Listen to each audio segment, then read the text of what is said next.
If you have never raised private money and you're looking to raise private money to fund your real estate deals, you're going to absolutely love this episode. You see, my guest on today's episode of Raising Private Money just started raising private money a couple of months ago. He's already raised $200,000 and he's already closed on his first private money deal, all funded with private money, and the rehab has just started. We're going to unpack that story. You're going to hear exactly how he's doing it. But first, I want you to know my guest is a family man who strives to serve others by first serving his family. In addition to that, he served in the U.S. Navy from 2001 to 2007 aboard the USS Guardian for 3.5 years. And after that, it was followed by a tour on the USS Kearsarge to complete his time in service. My guest and his wife began their first investment property purchase back in 2019, and that was focusing on rentals. And I tell you, in their business, they seek to serve others in all aspects. And one example of that is giving back to veterans along the way. In fact, a percentage of the proceeds from every real estate transaction they do is given back to veterans organizations. You're going to meet my special guest, Christopher Cornett. We're going to hear about how his wife, Caroline, is very involved in the business as well. And you're going to hear how he is raising private money and doing deals right after this. If you're a real estate investor and are wondering how to raise and leverage private money to make more profit on every deal, then you're in the right place. On Raising Private Money, we'll speak with new and seasoned investors to dissect their deals and extract the best tips and strategies to help you get the money, because the money comes first. Now here's your host, Jay Conner.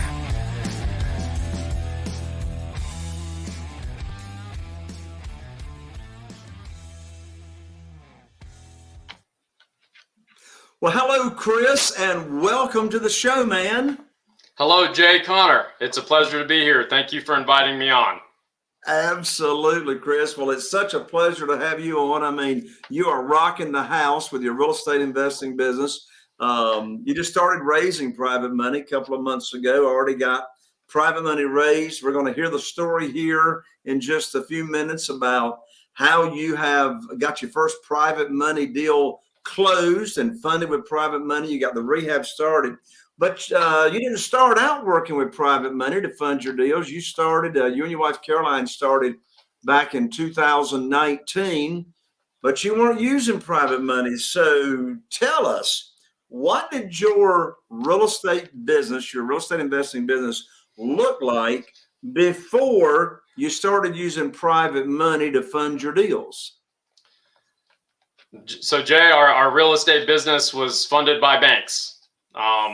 We would put 20% down, go to the bank, get a mortgage, get on our hands and knees, as you like to say, and go through quite a lot of administrative paperwork trying to get a mortgage. And then we would, turn those into long-term rentals. So our first few deals we did were long-term rentals, and we realized that it was going to take a lot of those and a lot of capital to be able to truly scale our business.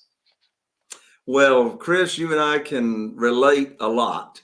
One big thing we can relate on is, in my case, the very first 6 years that my wife, Carol Joy, and I were in this business from 2003 until 2009, the only funding that we had available, the only thing I knew about was just going to the local bank, asking for a mortgage, praying, applying, hoping for an approval. And of course, as you now know, in this world of private money that you and I do, there's no application process. Your credit score has got nothing to do with how much money that you're going to be able to raise. We never ask, we never beg, we never sell, we never persuade, we never chase. We actually have the private money and the private lenders chasing us. So let's make sure everybody's understanding, Chris, what you and I are talking about. Tell everybody, the audience, what do we mean by private money? Who exactly, or what is a private money lender? So private lenders, Jay, are private individuals that are lending capital from their available investment capital, or possibly a self-directed IRA or alternate source to fund real estate, collateralized by real estate. So it's not a mortgage company, it's not a brokerage firm. It is capital backed by individuals. In other words, we're doing business with human beings. That's correct. We're doing business with people, and not institutions. So, as you said, you and your wife, y'all started in 2019. Something happened. There's normally like a pivotal point.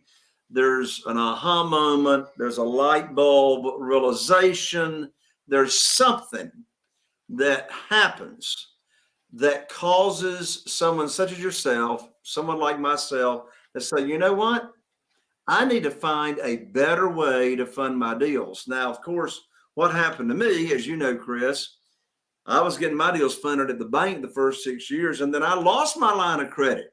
I mean, I was shut down, not because of my credit score. I had a great history with the bank, but I lost my line of credit in January of 2009 and had a couple of deals under contract and didn't have any way to fund those because I learned on the phone that I lost my line of credit. Well, that was my aha moment. I said, I didn't know anything about private money yet, but when I lost my line of credit, it's called pain. Normally, there's a trigger, something happens that causes pain. At least it was in my case, that says, you know what?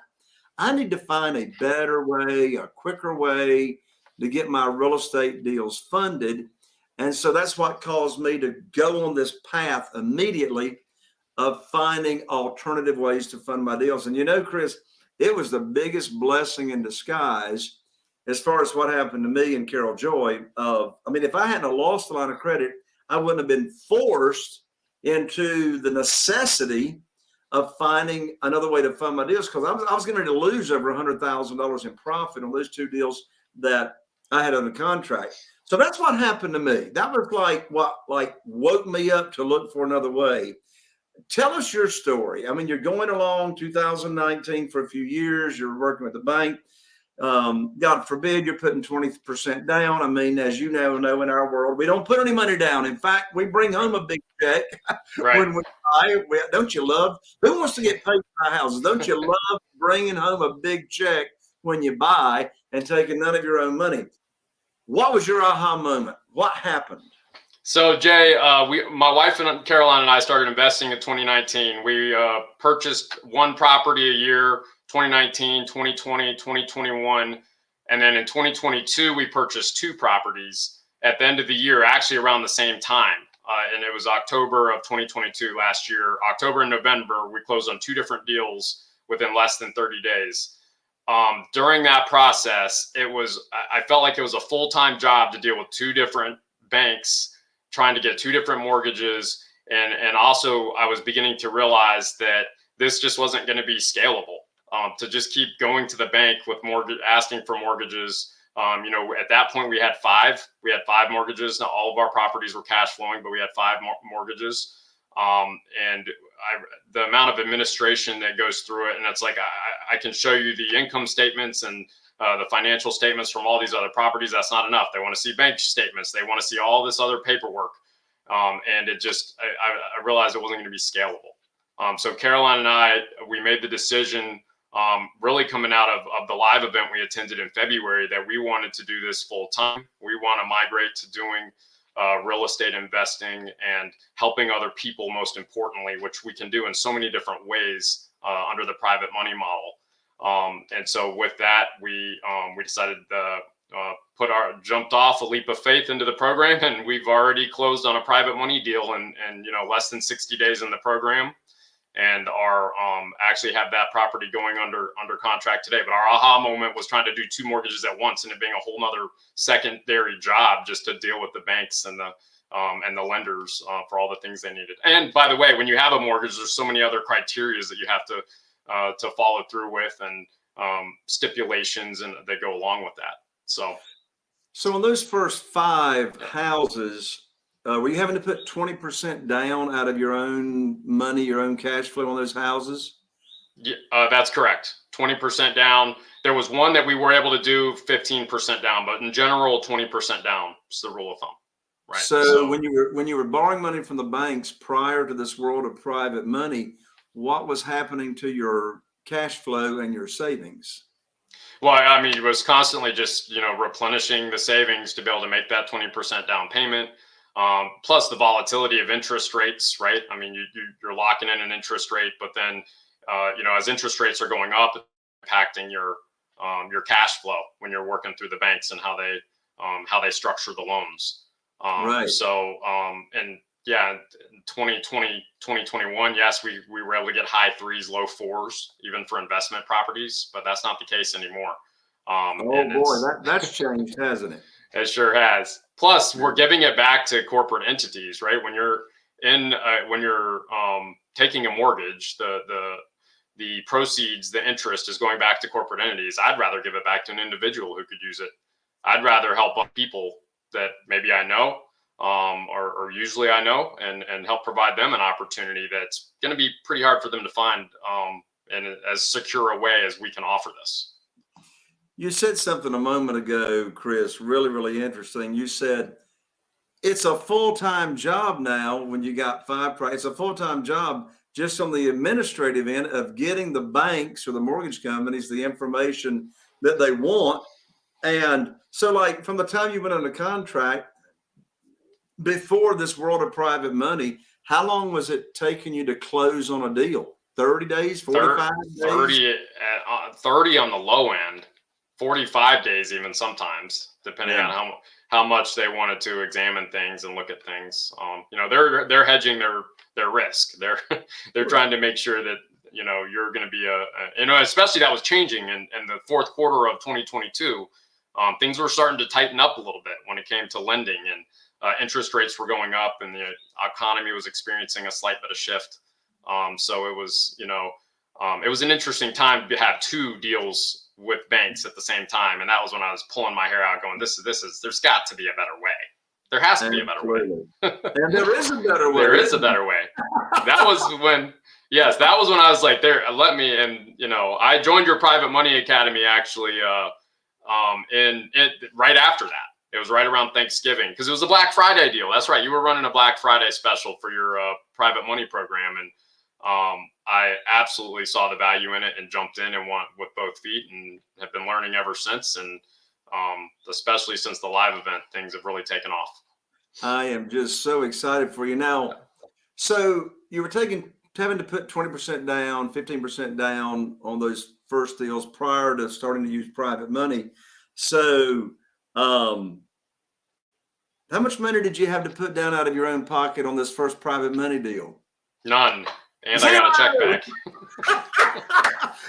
How did that make you feel, not have to pull any money out of your own pocket to buy this particular deal? Oh, it felt great. I felt like I could do this. We can do multiple of these without that. The stress was much lower. The transaction was quick. On all fronts, I was like, wow, that's really a breeze. Hey, now let's talk about quick. Now you were saying it was taking you 30 to 45 days to close a deal when you were using the bank's money.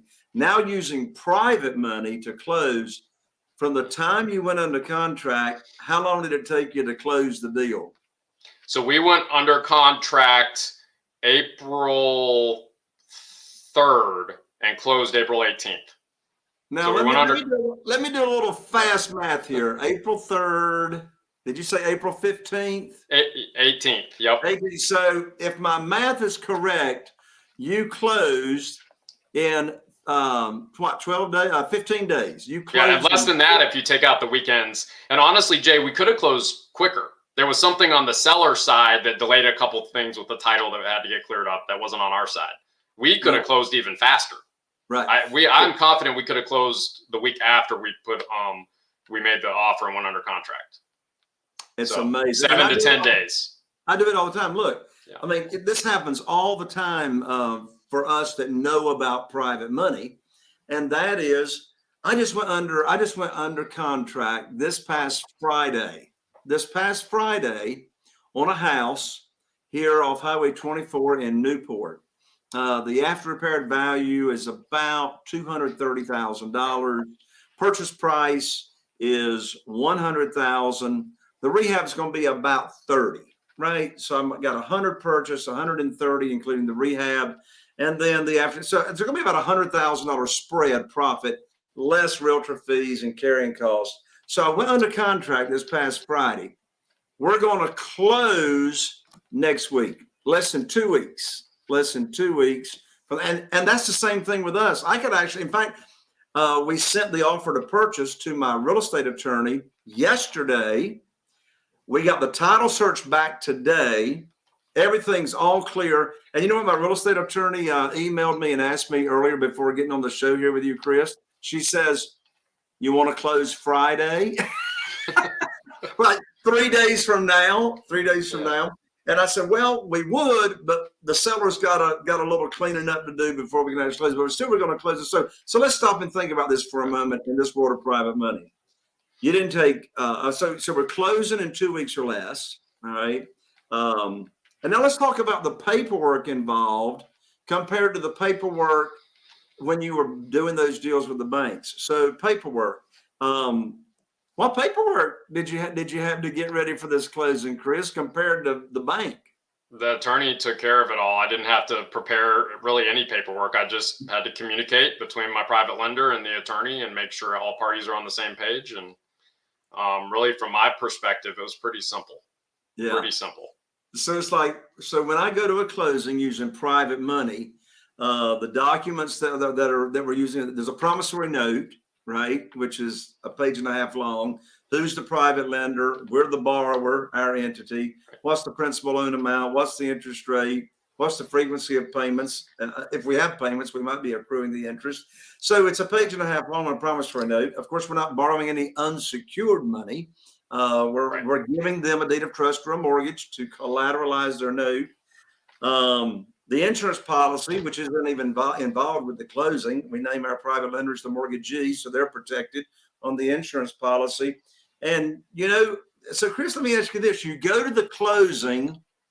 I assume you went to the closing. You might not have even gone to the closing. Did you go to the closing to sign some documents? I had a phenomenal experience. I've never had a better closing experience. I did not even have to go to the closing physically. We did the closing virtually, legally. She was able to do video, and she had her process for having to record what I said, but it was completely, the notary and the title company and the attorney, we were all able to do this virtually. So I actually never even left Clemens, and I closed on a house in Danville, Virginia.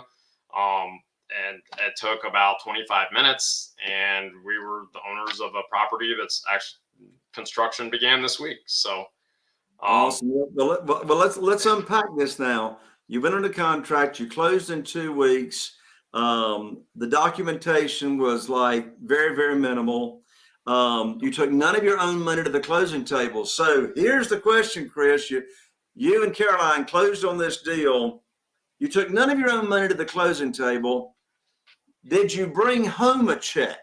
We sure did. How big was your check that you brought home? $54,000. Okay, now let's stop and think about that. Your credit score had nothing to do with this deal. There was no application process.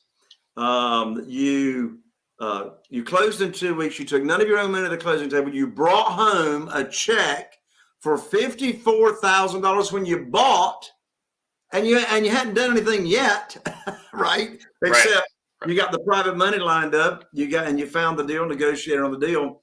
How did it make you feel to bring home a $54,000 check to buy the house? I mean, it felt incredible. Easy process. Brought home a check to buy the house, and go ahead. Yeah, it was just a simple process. We bring home a check. We're getting a check at closing rather than trying to brush the pennies together to give them everything they need on the 20% down. And we were right away on to signing with a contractor that we had a relationship with through our agent. We were able to get referred in, and it's all about relationships, Jay. It's all about relationships. We're talking relationship money.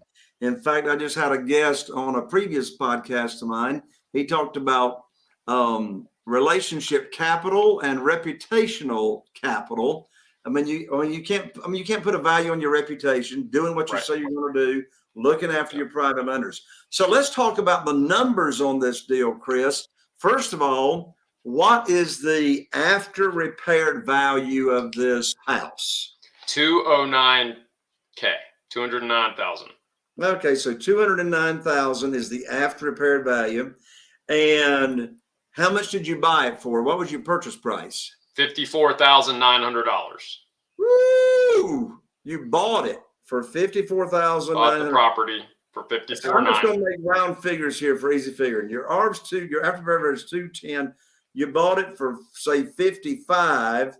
And then what is your rehab budget? How much is it going to cost to renovate it? The rehab budget is $52,000. So $52,000. All right. So you're all in for $107,000. So let's see here. Your after repaired value is $210,000 minus your purchase price of $55,000 minus your renovation cost of $52,000. I'm showing a profit of $103,000 less. Are you going to sell it through by a realtor? Or are you going to hang on to it? No, I'm going to sell it through my agent. At least that's the plan. I'm not opposed to looking at a lease to own or something like that. But as of right now, the plan is to sell it through my agent. Gotcha. Well, let me tell you from experience, if you're going to put $52,000 of rehab in it, do not sell it on rent to own because you do not want to rehab it twice. Good to know, Jay. How I know that. Okay. I'm sure you have experience with that. I did a lot of that. And even though 80% of them cashed out, I didn't like rehabbing the other 20%. So let me see here. For a gross profit, less realtor fees and carrying costs, at a gross profit of $103,000, did you have to take this deal to the committee to get it approved? No. I had to take it to the, but Caroline and I looked at that one and it made a lot of sense really quickly, especially using, all the formulas and everything we've learned through the J. Connor Platinum Plus program and all the offerings that we have through your services. So it's been terrific, Jay. It's been terrific. That is awesome. I cannot tell you how excited I am for you. Now, here's the question. How long would it take to have $103,000 cash flow? Well, first of all, you brought home a $54,000 check from the closing, right? Right. And just so everybody understands, obviously, Chris and Caroline brought home that $54,000 check because they borrowed more than they needed to buy, and they also borrowed enough up front for the renovation project. Right. So they didn't have to dig into their pocket. And here's another thing about this world of private money, Chris. Are there any draws with your private lender, like construction draws, or you get it all up front? No, get it all up front. Get it all up front. I mean, so you see, my friends in Kentucky would call this a 360. It's not a 360. If you do a 360, you came back to where you started. This is a 180. So I can say it because one of my best friends in the world is from Kentucky. He says that all the time.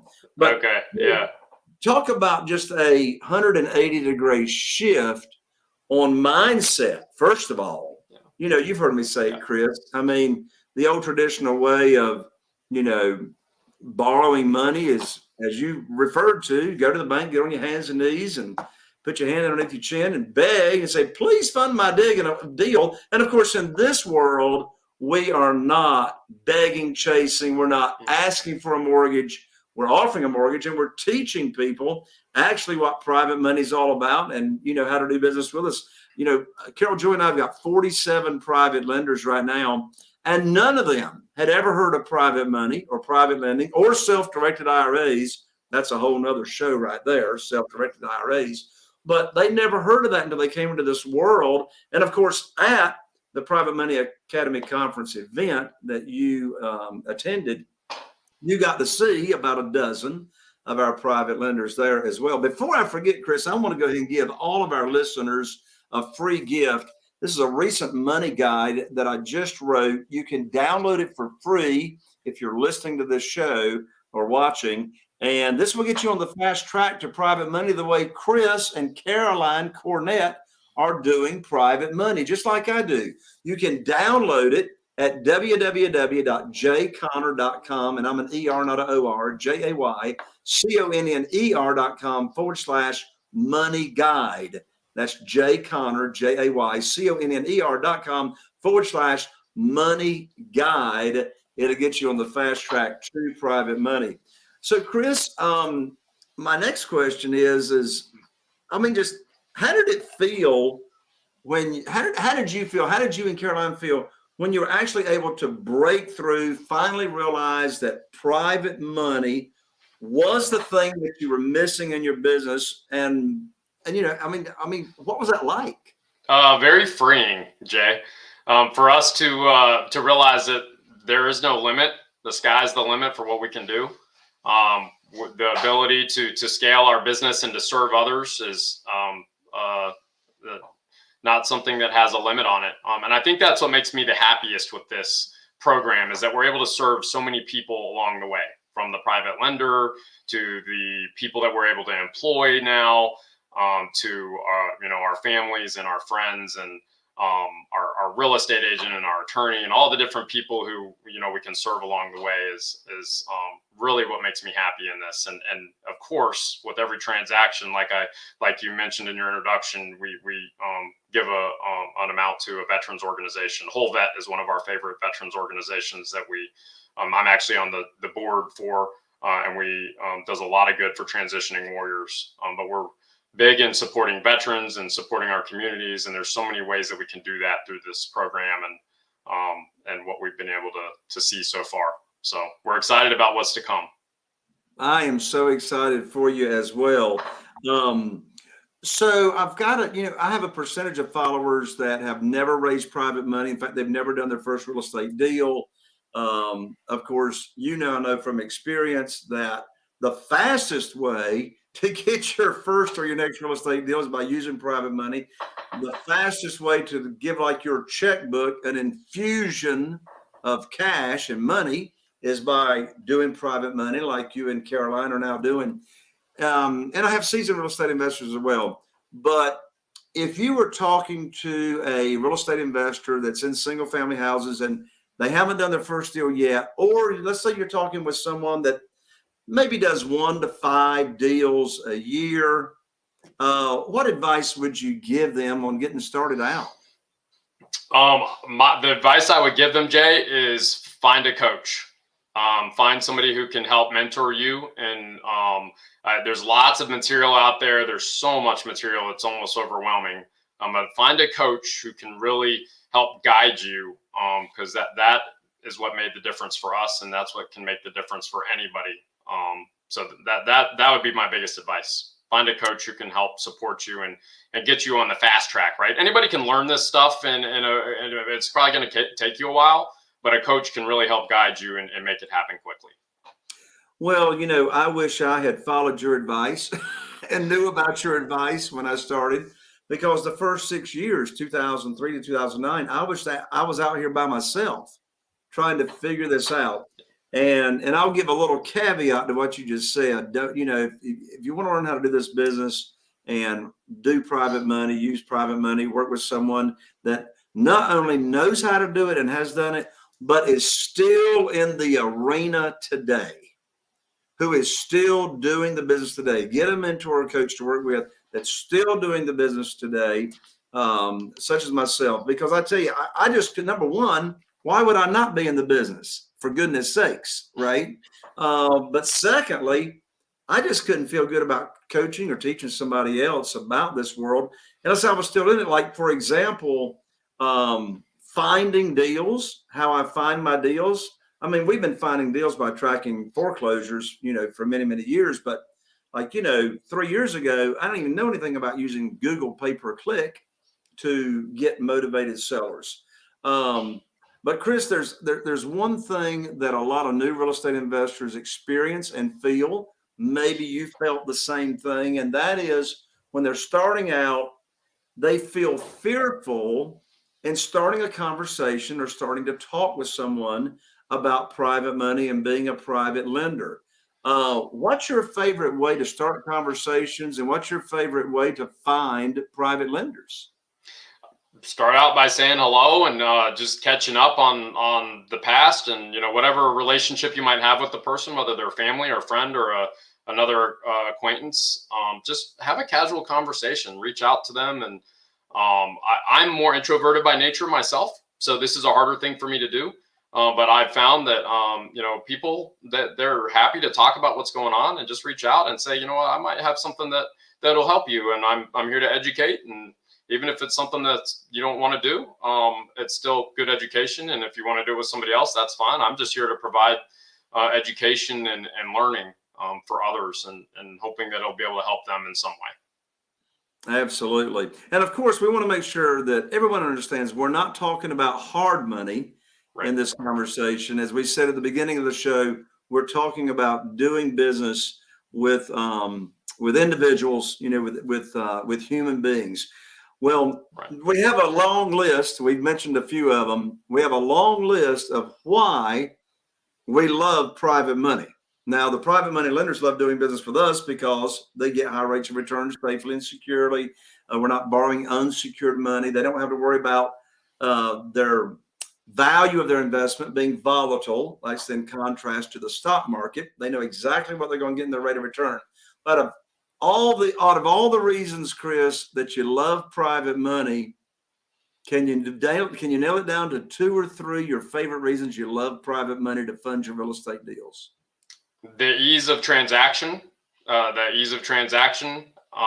being able to serve other people, like I mentioned already a few times, being able to offer a high rate of return to individuals in a safe and secure manner with no volatility. Those are the top 2. And plus it enables me and Caroline to be able to focus on other things too, on scaling our business and not being caught up with administrative tasks, and being able to help more people and reach more people. So there's so many enablers that this system provides. That I love it.